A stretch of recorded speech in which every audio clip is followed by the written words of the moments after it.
Hello, hello, hello. Good to see you. And of course, welcome to Sister Sister on Citi TV and Citi FM.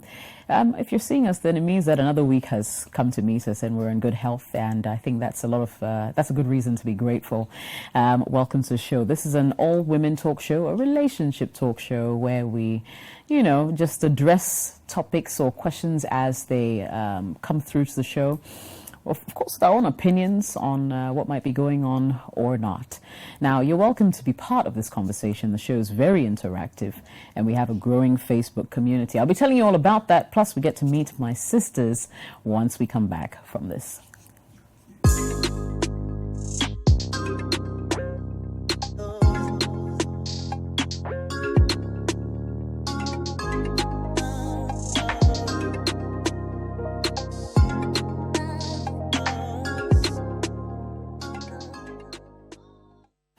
Right, so my name is Jessica, and of course, like I said, this is Sister Sister. Now, tonight, there are various ways that you can reach us via WhatsApp, the most popular platform. 054-998-6996 is our WhatsApp number. You can send an email to jessica@citifmonline.com, or better yet, you can join our growing Facebook community. Search for Sister Sister Live on social media, on Facebook to be precise. Like our page, and wait, we've got some really exciting things that we're going to be doing before the end of the year, actually. So you want to be part of the family. Now, that being said, let's say hello to my sisters today. And, well, we have some of the usual suspects, and also someone who's definitely not a newbie to the show, but is here to sit in for Tina.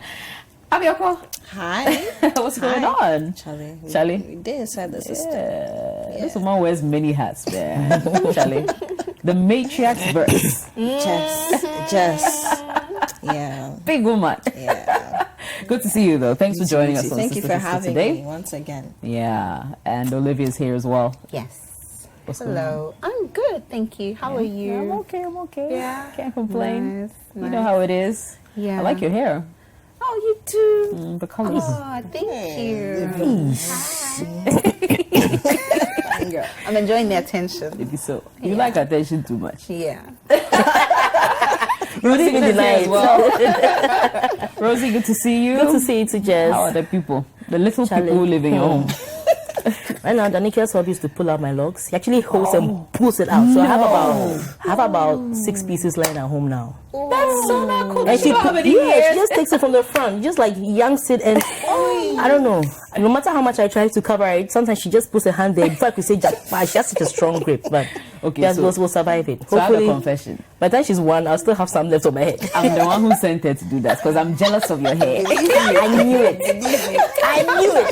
I've been trying to pull one a week in 1 year time. I knew it. Anyway, good to see you, ladies. We'll go right into action this evening. And this message here says, "Dear sisters, my husband and I have been married for 6 months. I'm a very sexual person and open to trying new things. I suggested we use toys in the bedroom, but he does not approve of it, and I cannot enjoy the act fully without them. I don't know how to get him to be open-minded enough, as toys are complementary, not substitutes to the pleasure he gives me. Please help." What's up? Yeah. Talk to me. Well, I like toys. I don't hide that. Oh, we know that. Yeah. She has not been doing police safety. Even their yoga poses still. Charlie. Talk to me. Talk to me. I see 2 problems. One, there was a lack of communication before they got into the marriage. And it's a problem we have in our cultural setting. We've said this over and over again. We don't like to talk about anything sexual.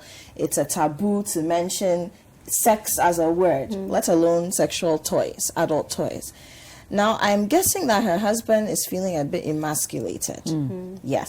A lot of men feel that, especially when you're talking about, the ones that look like what they have down there. Bigger ones. A lot of them feel threatened, as though they're going to be replaced almost. And I think that this is obviously someone who knows herself sexually. There are a lot of women who take a long time to get to orgasm, for example. I'm one of those, and I'm never shy about it.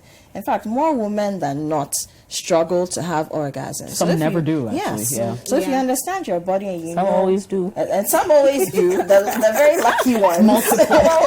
Hitting me over and over, you know.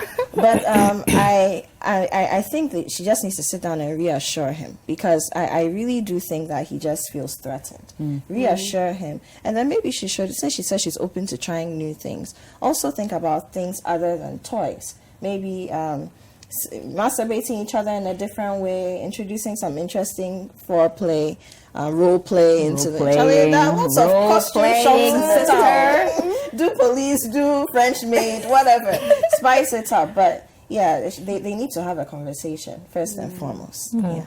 Oh, wow. I'm still thinking about Apiorkor's French maid. You want to try it out? Role play. All right, let's go. Okay.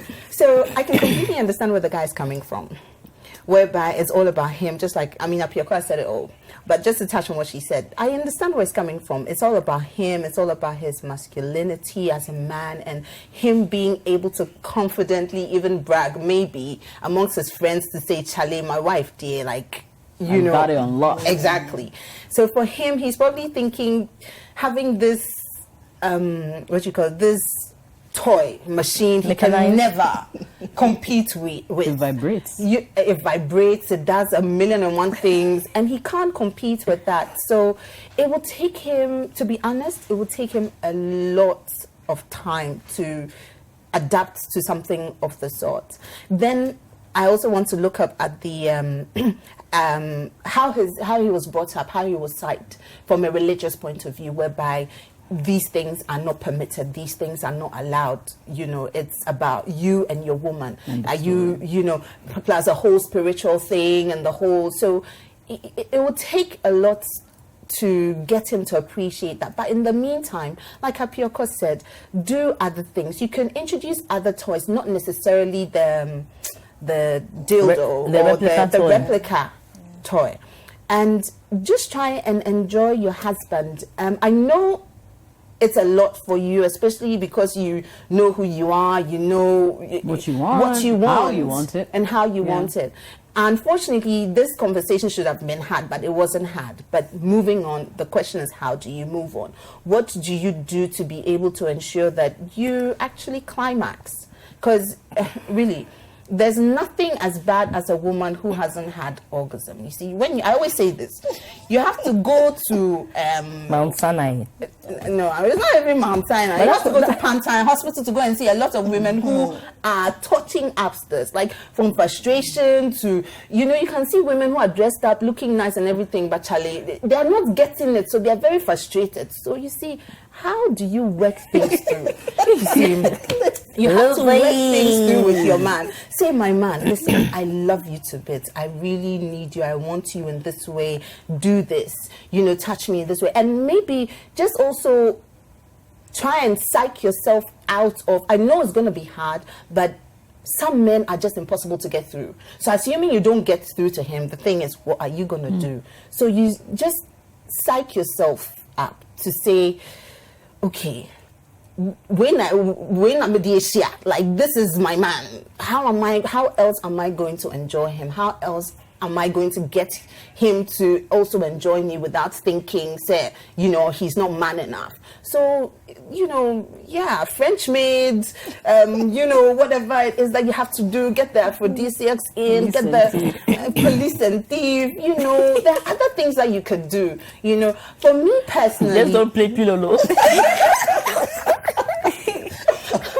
For me personally, to be honest, I've never tried sex toys or tried anything. I'm a virgin when it comes to that. But, you know, you can still, my point is that you can still have amazing sex without necessarily having the dildos or whatever it is. You can still have amazing sex. So just, you know, tune your mind in that regard, and you can introduce other toys, not necessarily you know, so introduce other toys. I don't know what you can do, something else besides that, and see where it goes, you know. Right. Yeah. Rosie's pensive. Oh, because they've said, you know, bits of everything, but, you know, basically, I don't think she started using the toys right from day one. She had to be conditioned into using it. Somebody probably mentioned it to her she was interested, she tried it, she explored her body, and then she got to love it. So you don't expect somebody from day one to just jump to the idea simply because you love it. You have to woo the person into it. That being said, like Apiorkor said, some of these conversations need to be had. Intimate conversations, financial conversations, where you want to live conversations, how you want to raise your family conversations, whether in-laws are going to be allowed to live with you or not conversations. These are conversations that should be had before you get married. Now, before you got married, you knew that you were into toys.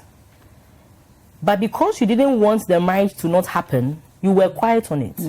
So now that the marriage has happened and you're in it, now you feel like, Charlie, you haven't done toys in like 8 months, so right now you're suffocating. So you need to introduce it. And the thing is that it took you some time to get there. And I'm sure that some of the toys that she has are selfish toys. When I'm saying selfish toys, they are toys that would enhance her experience and not necessarily his experience. So his act in the whole thing is probably either to observe or to help her with it. Is not anything that's actually going to give him pleasure. So like, I would rather say that fine, if you want him to get into the idea of introducing other things, start with things like massage oils, candles, the role plays, the very soft, daring things. And then maybe get those playbooks where there are dice that you roll, and it tells you that, okay, when you roll on this number, this is the game you have to play. If you do this, this is what you have to do. Or even there are even apps. You know, those things, what happens is that it gives an experience to both parties.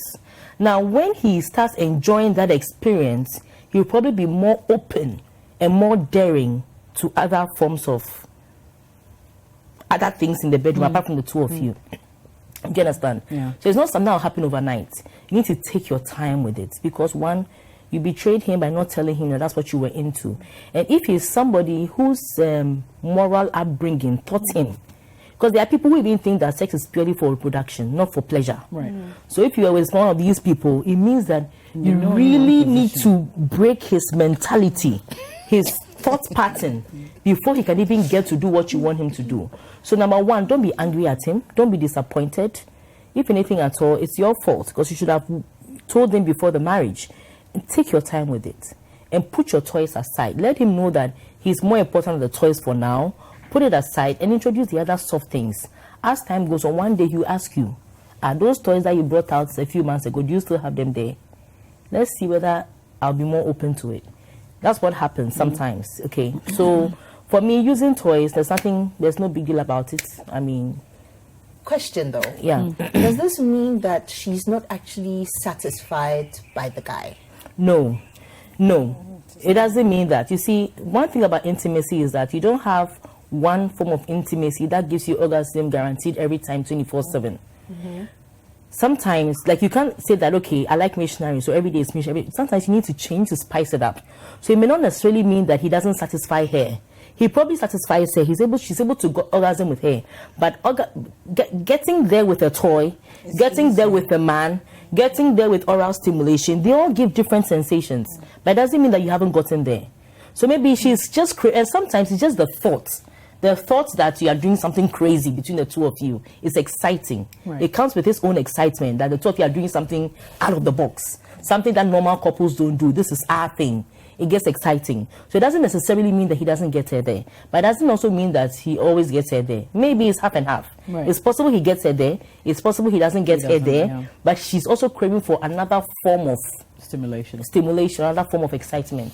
Okay, so assuming that she doesn't get there, assuming that in the case that the husband doesn't actually get there, I'd advise, change the positions. Some positions help in terms of him probably hitting your like G-spot. stimulation, yeah. I don't You think know. I don't think the problem is him not getting there, because in case, I thought I should have complained that I'm not satisfied. You Should have said, never know. But you see, but a lot of See, the that's time the too, thing. you put a lot of pressure on men to take women to the point you of yourself have orgasm. to take yourself there. Our bodies are very different. And like I'm saying, personally, myself, it takes me a very long time to get to that point. Oh. And it's like that for a lot of women. I'll borrow you my In body fact, more small. women than but when you know your body, then you can have these conversations, introduce what you need to introduce into the bedroom to supplement, and then you can get there. So a lot of the time we put so much pressure on the men that they need to take us to orgasm, they need to get us there, but it's not actually their fault. Yeah. And sometimes it's even a mind thing. Sometimes it's even a mind thing. It's a mind thing. But what I'm also saying is that you can try other options. You see, maybe he's just penetrating. Maybe he's not penetrating you the way you want to. Or I think the problem is she wants toys. The toys. That's She's the made up problem. her She mind wants toys. that she wants the It's toys. all about the money. That's what she knows. But the guy doesn't want to. So they have to come to a compromise. Yes. Maybe if you do it 3 times a week, once you use a toy. Maybe, I don't know. They should have that conversation. Yeah. All right, let's move on. But remember, your comments are welcome on 054-998-6996. That's our WhatsApp number. A message here says, "Dear sisters, I need help. I've been married for 4 months now. Before marriage, we were not sexually involved due to our religion, Christianity. On our honeymoon night, he had anal sex with me. Hi. After that day, he's been insisting on anal sex. We've never had sex the normal way. I'm confused. I want to leave the marriage, but I can't because we just got married and people ask too many questions. My church will also look down on me. I need help." Wow. This is a difficult one. It's a difficult one. But Oh my goodness. what is that? It still boils down to this thing about having these conversations before. And because she said that they didn't have sex because of their religion, I presume that during the counseling phase, they didn't even touch on sex. They didn't even touch on what's they're not expected. supposed to be having they're not it, supposed to be having it. They didn't touch on it because it's like when you talk about, it's like, hey, you're doing, something where you're committing a sin or something. But these are conversations, I mean, for people who are yet to marry, these are conversations you should have. You see, marriage is a whole new world on its own, but don't complicate it further by, by not knowing yourself. Flying blind. Yeah. I mean, there are certain things you can. There are certain things you can at least have an idea what to expect. I mean, in the dating phase, whilst you are courting, there should be this talks. There should be this wanting to touch the person, trying so hard to resist. You should know your appetites for each other, how well you gel. Because there are so many people who get married because of other reasons, and they realize that when the man is even touching them, their skin is crawling. I mean, how do you sustain that over the years? You can't. Yeah. You can't. It means that anytime you're having the idea, you have to take something to get you into a trance before you can. I mean, what do you do? So, I mean, 4 months. And another thing is that, look, you know what? I keep saying that, look, sex is very important in a marriage. If it's good, it can be taken for granted because both of you are enjoying it, you think it's normal. But when it's bad, when it's eating you up, it can take away so much. In this case, this form of intimacy that this man is demanding from you right from the word go, this is supposed to be a happily ever after marriage. So let's say 20 years. Ask yourself, can you picture your backside being perforated for 20 years? Do you think that it's an enough sacrifice to make just because you don't want to be shamed by your church members and your relatives or people who are watching? You see, marriage, the thing about marriage is that, you see, they take you to the church room, you have so many bridesmaids following you, best men, the church, they are donating things, don't do, and they are taking plenty of pictures with you. But after the ceremony is over, it's you and the man. Yep. It's just the two of you. So some of these things, you need to be bold about it. If it's something that you can't sustain for the next 10 years, my dear, don't lie to yourself and go an extra day. Because he's violating you, he's violating your body, he's violating your principles. He's not even meeting you halfway. If he had regular sex with you and once in a while he said that he wanted anal sex, the conversation may change a little bit. But not when that's all he wants to do with you. I mean, how? You don't even, the thought of it, how? Now, I mean, so for me, I'm thinking that, look, it's your call. I'm not going to do that call for you. But those people that you're worried about, they don't need to, they're not living your experience with you. So it's not their call. Yes, you'll be shamed a little for some time, you'll talk a little, but it will die down. I mean, we had people in secondary school who got pregnant and had children. What did they say about them? Now today, when we see them, they are grown up, and when we see them, we envy them. I feel you. Because in my, after I'm going through midlife crisis, I'm still changing diapers. You know what I mean? Yeah. You get what I'm trying to say? I feel you. Because you were thinking that, may train Mr. Right, may train the right person, may train perfect love. I'm waiting for this. You've waited. Now you see those who had their children and when they were teenagers. young. They are teenagers, and their parents are now chilling. Yeah. And now when they say, Charlie Rosie, let's go out. Oh, Charlie, where do I put my daughter? My daughter. Where do I put my son? Where do I have to wait for somebody keep him for 2 hours, 1 hour, so I can go and do this? I mean, so coming to think about it, forget about all those people around in the environment. The question is between you and the man. Yeah. If the man is not willing to meet you halfway, the man is not. That means since they have you, how are you going to have children? That's serious. Then you need to have that conversation, whether the man is straight or not. Yeah, exactly. I'm home. Exactly. Whether the man is straight or not. See, you see, a man who values a woman enough to marry her needs to treat her in a certain way, like a jewel, like a precious metal, something that he cherishes. Now, if he's willing to violate you and do all these things with you just because that's what he wants, damn what you want, then there's a problem. You know, it's okay to have a voice behind closed doors with your man. The first night, I'm saying this especially for people out there who are listening to us, who are yet to get married, who haven't had this conversation with their partners. Have the conversation before and after you have the conversation, and you're actually being intimate with your partner, your first night. If this is your situation and you're coming from a church that doesn't believe in premarital sex, really, I mean, there's nothing wrong in holding on to your values as a woman or as a man. There's nothing wrong with that. It's your personal thing, and I will commend you and I will encourage you. But it doesn't. You shouldn't suffer because you've waited this long. You see, you should enjoy the moment, and when your partner is touching you, don't be shy.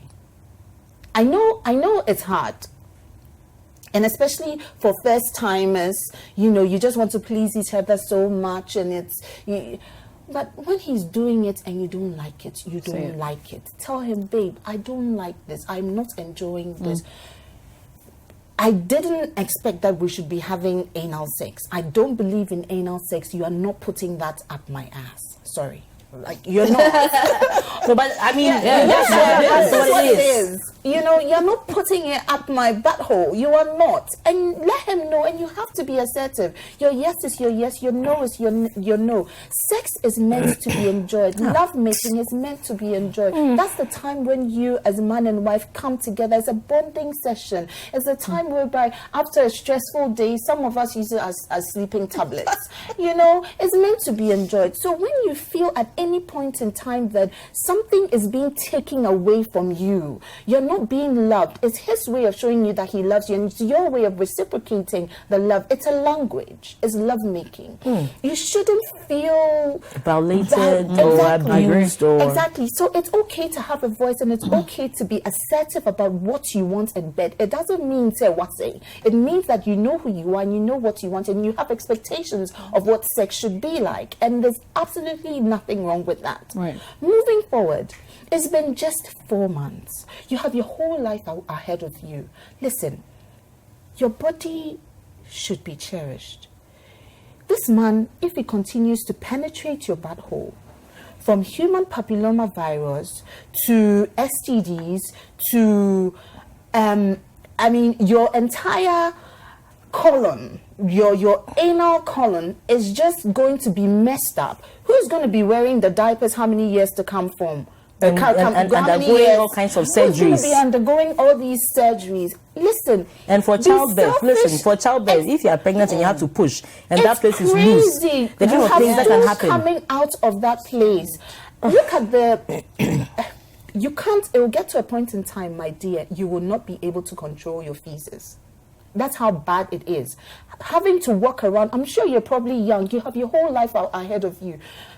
Why do you have to suffer for his pleasure? Like, it's so selfish of him. Why isn't he the one? Like, how would he feel if you decided to do something of the sort? And for me, he's being selfish. He doesn't really love you like that, because if he loved you, he would know that you don't enjoy it. And if you're faking it, don't fake it. For how long? For how long are you going to fake it? There's life. Listen. Dog those people who came to your wedding, the church people, because it's not their assholes that. Hey, take your time. I'm sorry. I'm sorry. I take that back. It's not their buttholes that he's going to be enjoying. No, really, you have to be selfish about yourself. But what's the name for it? Yeah, I know.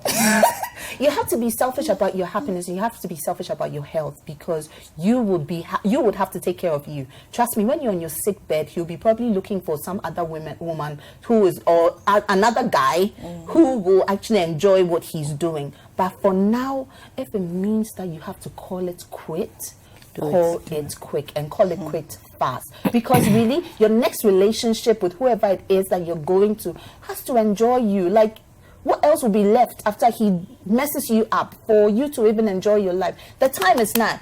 My dear, Jano Maninko, this one part, me, I don't care. Leave him and let him go. It's not about love. It's not about you signed it. No. He's being selfish. You don't want to be wearing diapers, Jano Maninko.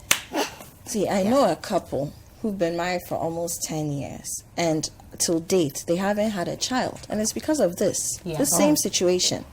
But you see, in this case, the lady, when they were going to get married, the guy has a lot of money. Okay. And he told her, look, this is how I like it. Even went as far as telling her that he swings the other way sometimes. She said, I don't care. I'm game. And now 10 years down the line, you call me every now and then to complain that you're not having kids. People are asking questions. And this is how it starts. So please, if you're not up for this, I would hate for us to have this conversation 10 years and say, remember, I'm the one who sent that message. You guys addressed it on sister. I'm still here and I'm suffering. It's not worth it. And just to reiterate what they've said, we spend too much time worrying about what everybody else thinks. There was this group I'm on Facebook, and over the weekend somebody posted that people should share their experiences, what their worst wedding they attended was. And I went and I commented and I said, are you serious? This is what puts pressure on people. You want to have a wedding that you can't pay for. You want to marry the kind of person who you are not supposed to marry just so that you can have... You understand? And then fast forward, you're in a situation like this. It's great that you waited. That's where your religion or your spirituality, that's a path that led you down. And it was brilliant. But you don't have to suffer for that. Why should you suffer for doing the right thing? Exactly. You understand? Why should you?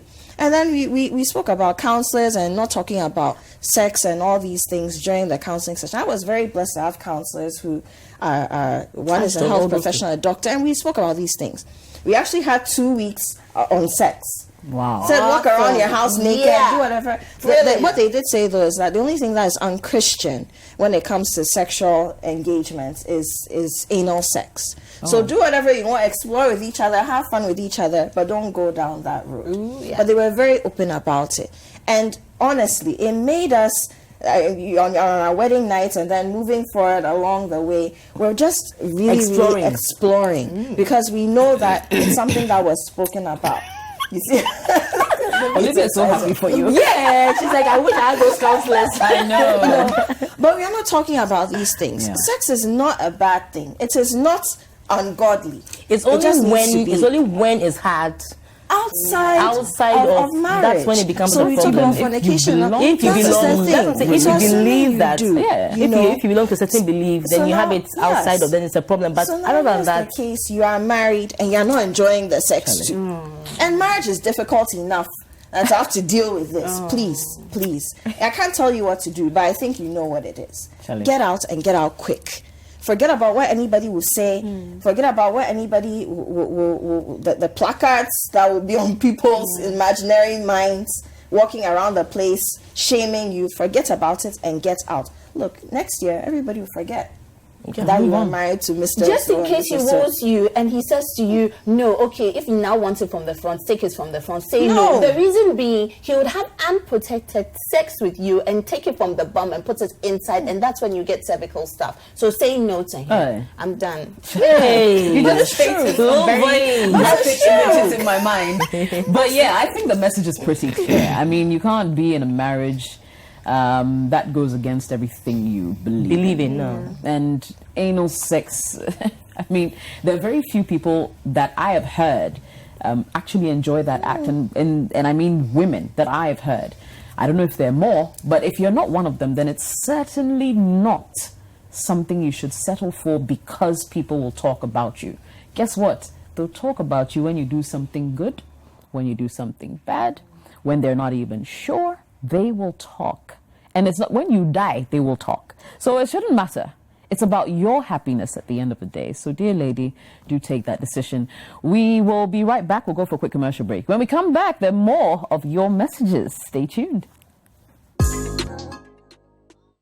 And you're welcome back to Sister on Citi TV and, of course, 97.3 Citi FM with me, Jessica. Tonight I'm here with Rosina, Olivia and Apiorkor.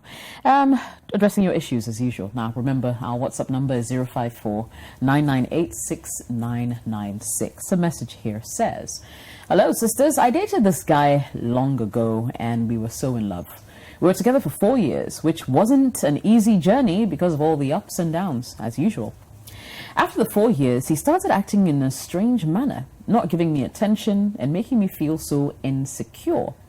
After a while, he broke up with me in the most painful way ever, trampling over me with his words. I tried my very best to keep the relationship, but he never gave me a chance, so we went our separate ways even though I was madly in love with him. 2 years after the breakup, he came back to apologize and asked for another chance, which I gave him. We lived so happily and he treated me like a queen and was much more into it than before for a year. I visited him and when I returned from his place, I called him and that very evening, another lady answered saying she was his girlfriend. I later called the guy and he confessed that he had been seeing her for a month. And now that I know the truth, he knows he doesn't deserve me. He's blacklisted me ever since. I can't seem to get over it. It's been 7 months already. I feel so ashamed just want to understand why he did it, even though he knew I loved him more than anything. Help me. Well, for me, this is evidence of a guy who has his own issues. Whatever it may be, inferiority complex, maybe he's going through some kind of crisis, trying to discover himself. Because if you have a good woman, you know, quote unquote, by your side for 4 years, and then for no apparent reason, you let her go, maybe he's going through something. I remember I dated a guy some time back, and he started treating me terribly. He wouldn't answer my phone calls. I would go and visit him. He would tell them that tell me he's not home. How do you do that? Then I found out that he had lost an uncle and wasn't dealing with it too well. This is the uncle who was the breadwinner of their family, was sending money all the time. And I didn't know that. And he just didn't know how to deal with the situation. But unlike her, I didn't take him back when he came back. I had moved on. And then if he feels he has you've done 1 year again, he's come to beg, and he still has to sort of make himself feel good by having another woman on his arm, then he's clearly going through something. It may be painful. 7 months down, there's that too. 7 months down the line, you're still hurting. It's fine. It's fine to hurt. You love the person. You can't help who you like. You can't help who you love. People fall in love with all sorts of human beings, all sorts of behaviors and characteristics. You can't help it. But he doesn't deserve you, and that's the bottom line. It may be a very difficult thing to get over him. You might not know how, but I mean, go out, meet new people, have conversations. Perhaps you're even looking the wrong way. What you think is good for you, you know, is not what it is. Write, read, talk to your friends, cook, clean, do something. But the more you sit down and brood over the experience, it will just eat you up and you become a shadow of yourself. And somebody who doesn't respect you doesn't deserve that kind of time. For me, I'd like to encourage you. See, use this time, as much as it hurts, to sit back and reflect and ask yourself, who am I? Who is Amma? How does Amma want to be perceived? How does Amma want to be looked at? See, we keep making excuses for people in relationship for people that we're in relationships with when they treat us terribly. You see, you can't compromise when somebody is disrespectful towards you. You can't compromise when they treat you like trash. He could be going through whatever it is, but yeah, you're his girlfriend. Like, he should take a minute or two to let you know what's up. But he didn't think that you were important enough to be considered. For me, it's about you. You see, set standards for yourself. Know who you are. This is done. Is dusted. I don't want you to even feel worse than you already have. I don't want you to also doubt the fact that you're an amazing person, because you are. He is he is trash. Okay. Don't allow yourself to be a receptacle for people's trash, for people's craziness. No, this has happened. Get up, pick up the pieces, move on. But in your next relationship, my only advice is know who you are, know your self-worth, and put a price on yourself. Put VAT on yourself. Yes, you love him. Listen, put your friend is saying, this experience should teach you to safeguard your heart. It's not anybody that you should allow in and out of your space. Cherish yourself. Cherish, like, Charlie, don't bring your wahala on me. Listen, when you find a man who feels that, hey, Charlie, this woman is who I want to love her, I want to cherish her, he will treat you with respect. He will call you, he will love you, he will, like, there's a big difference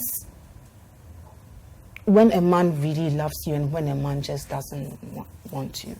Men are supposed to love you. Women, we are supposed to respect them. When it's the other way around, then it becomes like funny.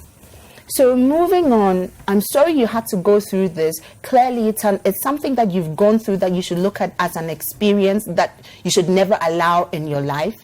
Once you start seeing the red flags, ask questions, talk about it. If the people are not prepared to change, leave them and let them go. For me, don't take your knickers off, because when you take your knickers off, it makes it harder for you to run away of the relationship or get out of the relationship. Don't give them too much than they deserve. Put value on yourself. Be treasured. And how you visualize yourself, how you see yourself, is how people will take you, how importantly people will take you. If you are just loose, anything just goes, you don't care, oh, you're desperate to be in a relationship, the guys, they're smart. They can pick up on these things. So, Charlie, relax. It's happened. Find something to do. Get yourself, give yourself a clean slate. Start over. It's not impossible. You can do it one day at a time. And please, don't rush into the next relationship, please. It's okay to be single. It's okay to enjoy your life as it is. It's okay to sit back, reflect and review and decide what you want for yourself. Save money, do something, travel, go somewhere. There's so many amazing places in Ghana to visit. Enjoy your life, enjoy yourself, have fun with yourself, date yourself, and start over. You can't do it. Forget about him, Kara. It's not about you. Rosie. Oh dear. Charlie, talk to me. See, this thing called relationship, courting, marriage, is supposed to be a long journey, like they say. Sometimes I think it's the worry of what people are going to say that prevents us from walking out when you know you have to walk out. Or is the fear of starting all over again that prevents you from walking out? Or maybe the thought that you had actually wasted 2 years or 3 years of your life. That's what prevents you from working out. So you look at the time you've invested in, like, Charlie, I can't let that 3 years go like that. Let me fight for this. Or people are going to say this, are going to say that, so let me just stick into it. Or, you know, and some of these things that prevent you from working out. But here's the thing, like I said before, that when you get married to somebody that didn't want to get married to you, that you just ended that because you pulled all the strings to ensure that you were married.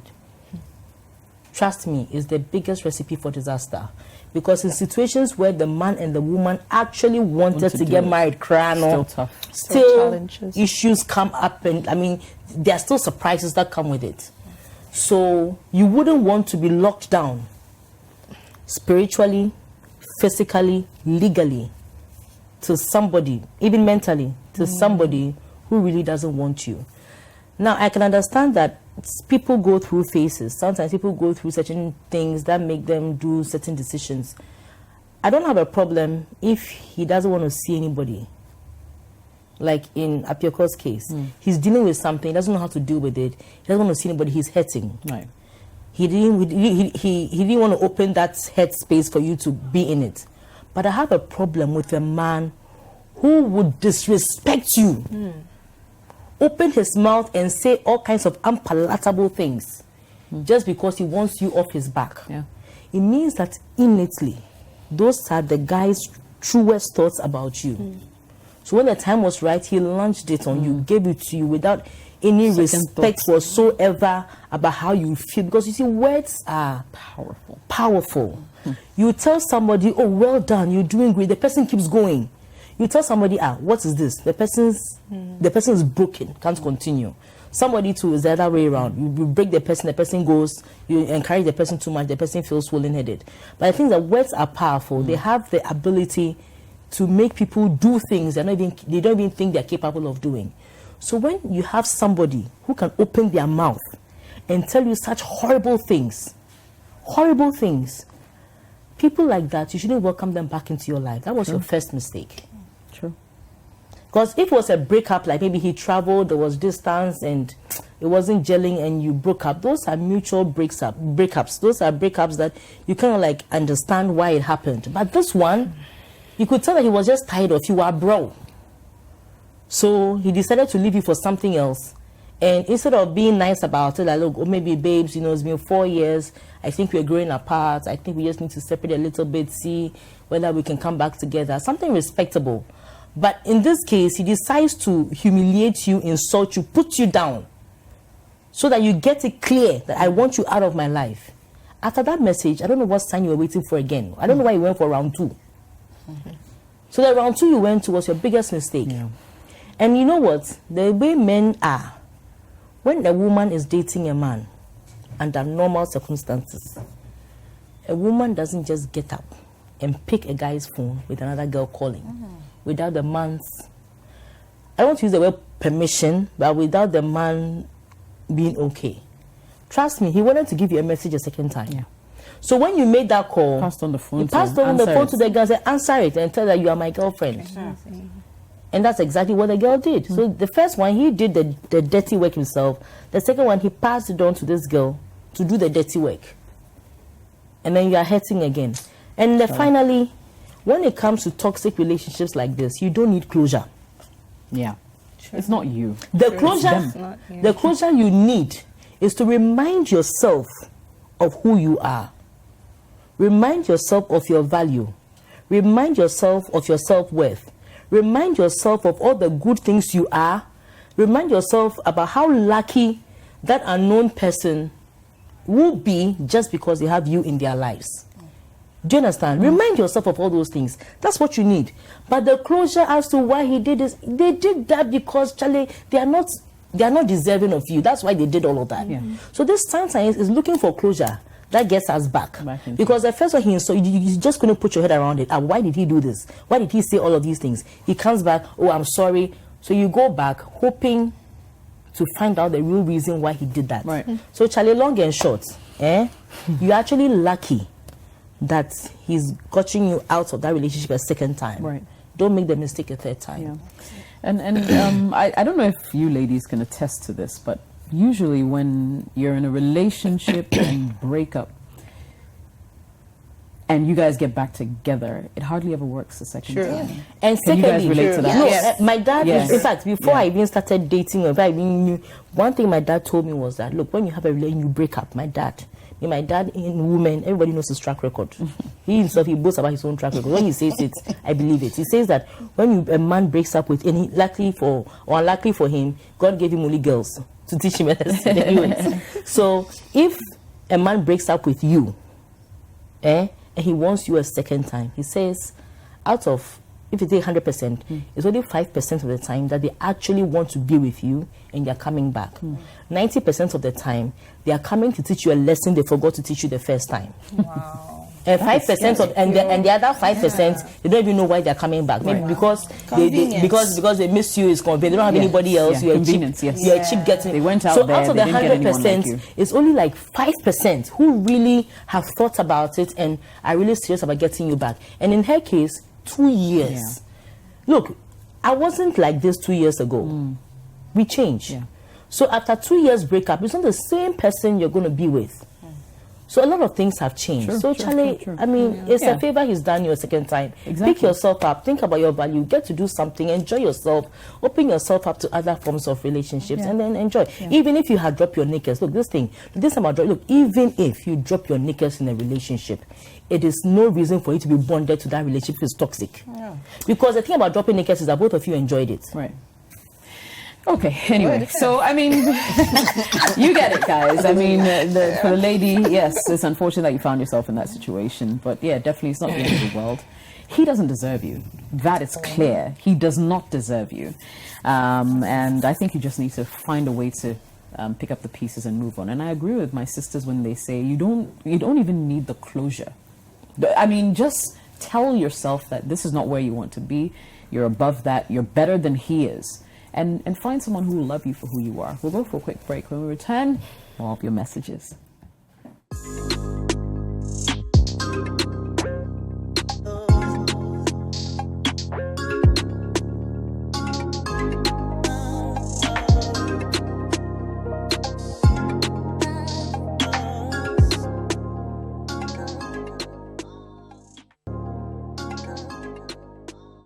And you're welcome back to Sister Sister on Citi TV and 97.3 Citi FM. What are your comments on some of the things you've heard on the show today? You can send a WhatsApp message to 054-998-6996, or perhaps you might be going through something in your relationship that you think you need a second opinion on. This is the platform to send those messages to. You can use our WhatsApp number 054-998-6996, or send an email to Jessica at cityfmonline.com. Okay, so I have a message here from Kwame. Kwame says, I believe my mother is cheating on my dad with his business partner. My father travels a lot due to the nature of his job. I'm also a student, so I'm hardly at home. I came home early one Friday and saw my mother kissing my father's business partner. My mother has no clue that I saw them kissing. However, I do not know what to do, either to confront my mother or tell daddy. Help. Hey. Oh, wow. Wow. Yep. For now, I won't tell daddy. I'll comfort mommy. Depending on my relationship with mom, I'll tell mom, I saw you doing this. You know, I don't think it's right. You should tell her, because daddy's probably a good guy. Daddy's probably running out there just making sure that everything is going on well at home, providing for the home. So confront mommy, see where it takes you. I would confront mommy too, just because, you see, marriages are funny. Even as children, you don't always see what's really going on in your parents' marriage. Sure. For all you know, this is mommy's reaction to something that daddy has done. Something that's going, for all you know. Perhaps mommy is not happy. Daddy is all over the place, traveling all the time. Take me, you won't take me. Come back and let's have some downtime, you won't come. But your business partner has time for me. He's always calling to check on me. There's so many dynamics. So don't confront daddy, confront mommy. Ask her what it is. Sometimes, mothers especially, are willing to open up to their kids. They're willing to tell them things that they're going through that they couldn't tell a friend, they couldn't tell a sibling, they couldn't tell some pastor sitting somewhere. They might be willing to, she might be willing to open up to you, but don't tell daddy. It would be difficult. I mean, especially we idolize our parents. You know, when you're growing up, especially when you don't see the cracks in the wall of the marriage. We idolize our parents. We expect them to behave a certain way. We put them on such high pedestals. And then you see something like this. It goes against everything that your parents have probably ever taught you, everything that your mom has probably preached to you. And now you see her doing the opposite. It will be very difficult.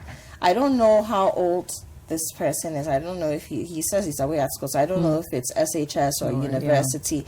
But he's obviously old enough to know that there's something happening, that he smells a rat. He's old enough to identify that. So talk to mommy, see what it is, and before you take any further decisions. So just like Apiorkor said, sometimes you may not know what is going on in the marriage. And even the kissing you saw, you don't know whether it was probably the first time the man was probably coming onto the woman, and you probably just caught them in the moment, but it may not have been something that was going on. And and the man could be also doing his own things in the background that's causing so much ache and pain in the woman's heart. So I think that the best thing you want to do, it would be sad for you to be the cause of a marriage breakup.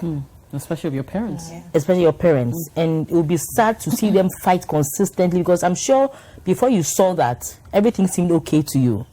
So what you have to do, like everybody is saying, confront mommy. And let mommy know that I saw you, and I don't think it's fair. I'm not judging you, but I need to know why.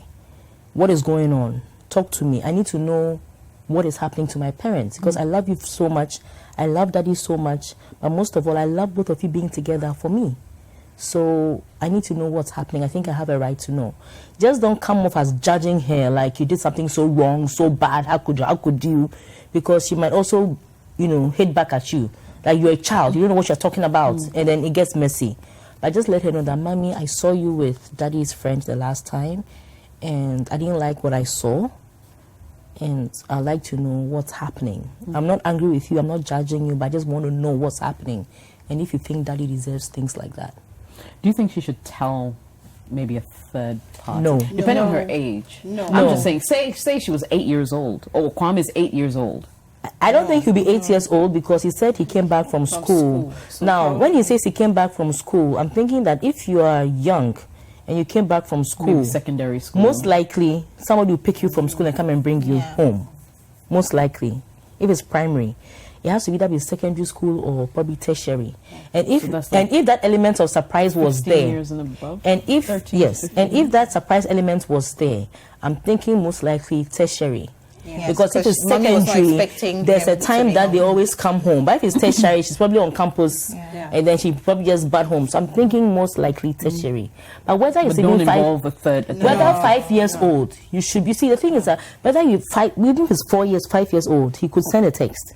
He should be able to confront his mom and ask his mom a few questions. Don't involve a third person, because you see there are always people waiting on the sidelines, waiting for something for some concern to prey on. So this person may go to a third person thinking that this is somebody I can trust, and before you realize it goes escalated into something else. So and that person will tell the pastor, and the pastor will call a fellowship meeting and tell them everything. Then they'll send a delegation to the house to address the issue. Okay, all right. Well, do keep us posted. I really want to know how this particular one pans out. But ladies, thank you very much for your time. Thank you. We're done already. 1 hour. We'll be back same time next week on your favorite station, Citi FM, and of course Citi TV. But don't forget, you can like our Facebook page at Sister Live. Join our growing community. We'll really like that. And you can send your messages and questions ahead of time to Jessica, Jessica, Jessica at citifmonline.com. Thanks for watching, and bye-bye.